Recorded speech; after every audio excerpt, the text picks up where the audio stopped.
হ্যাঁ এটা তো মনে করেন কিডনিটা লইছি, লওয়ার পরে 1 লাখ টাকা বেচছি বুঝছেন।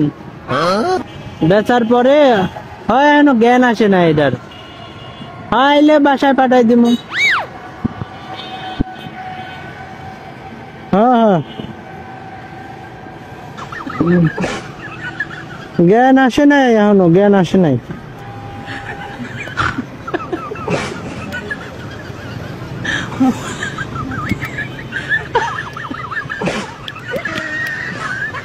আইলে পাঠাই দিব নে বাসায়। আচ্ছা স্যার ঠিক আছে। আচ্ছা স্যার রাহি, মানে দাদিরে পাইছি, কথা কয়া দেখি কি করা যায়। হ্যাঁ দেখি কথা কয়া দেখি কি করা যায়, কি কয়। আচ্ছা আচ্ছা। নাম কি দাদি আপনার?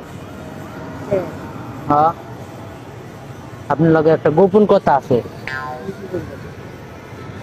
শুনেন। একটু আগে আইন।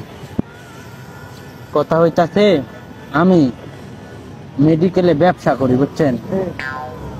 এখন ব্যবসা করি তো তাই কিডনি কিনি আমি, কিডনি। এখন আপনারে মনে করেন 50,000 টাকা দিয়ে একটা কিডনি দেন। দাও দাও দাও। তো দিবেন না? একটা দিতেন। না না দাও, বালা ব্যবসা লই আইছি। হ্যাঁ স্যার। না বেটি রাজি হয় না, বেটি রাজি হয় না। পাও তো কাছে আছে, কোনটা অজ্ঞানেরটা দিব ইঞ্জেকশন। আমি মাথায় আছি, আপনি গাড়ি লয়ে আহেন। এই সোজা গেল, দাঁড়ান।